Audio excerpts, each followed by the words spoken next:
Hello friends, welcome back to our channel. Forbes 2025లో ప్రపంచంలోని top 10 అత్యంత శక్తివంతమైన దేశాల జాబితాను విడుదల చేసింది.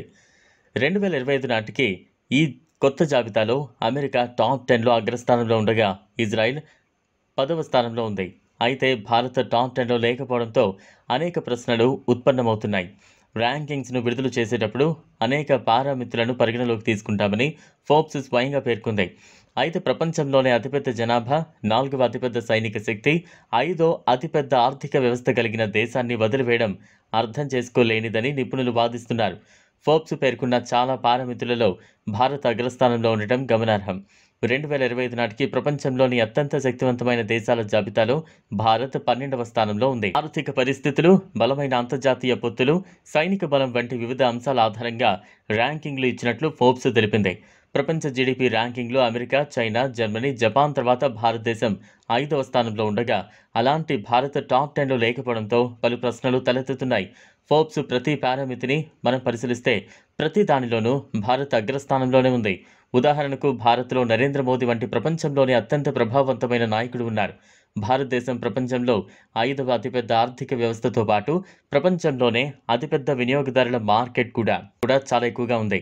నేడు భారత్, రష్యా, యుక్రెయిన్ యుద్ధమైనా లేదా ఇజ్రాయిల్ పాలస్తీనా యుద్ధమైనా రెండు పార్టీలు గుడ్డిగా నమ్మగల ఏకైక దేశం భారత్ మాత్రమే. బ్రిక్స్, ఎస్సీఓ, G20 వంటి ప్రపంచంలోని అత్యంత శక్తివంతమైన గ్రూపులలో భారతదేశం కూడా ఉంది. ఇది మాత్రమే కాదు, భారతదేశం ప్రపంచంలో 4వ అత్యంత శక్తివంతమైన సైన్యాన్ని కలిగి ఉంది. ఇదిలా ఉంటే కేంద్ర ఆర్థిక మంత్రి నిర్మలా సీతారామన్ ఆర్థిక సర్వే రూపంలో తన నివేదిక కార్డు రూపురేఖలను దేశం ముందుంచారు. ఆర్థిక సర్వేను పార్లమెంట్లో ప్రవేశపెట్టిన నిర్మలా సీతారామన్ 2025-26 ఆర్థిక సంవత్సరానికి గాను భారత జీడీపీ వృద్ధి రేటు ఎంత ఉంటుందనేది ఈ రిపోర్ట్ కార్డులో వెల్లడించారు. ఆర్థిక సర్వే ప్రకారం వచ్చే ఆర్థిక సంవత్సరంలో దేశ ఆర్థిక వృద్ధి 7% లోపే ఉంటుందని అంచనా. 2023-24 ఆర్థిక సంవత్సరంతో పోలిస్తే ఇది దాదాపు 2% తక్కువగా ఉండవచ్చు. ఆ ఏడాది దేశ వాస్తవ జీడీపీ 8% పైగా కనిపించింది. 10 ఏళ్ల పాటు 8% జీడీపీ వృద్ధి రేటు ఉండాలని అంచనా వేశారు. ఆర్థిక సర్వే ప్రకారం ప్రస్తుత త్రైమాసికంలో సాధారణ ప్రజలు ద్రవ్యోల్బణం నుంచి ఉపశమనాన్ని పొందొచ్చు.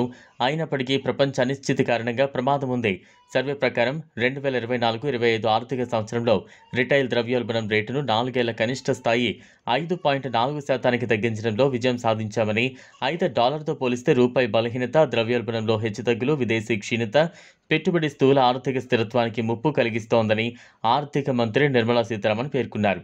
ఈ వీడియో మీకు నచ్చినట్లయితే లైక్ చేయండి, షేర్ చేయండి, ఛానల్ను సబ్స్క్రైబ్ చేసుకోండి. Thanks for watching.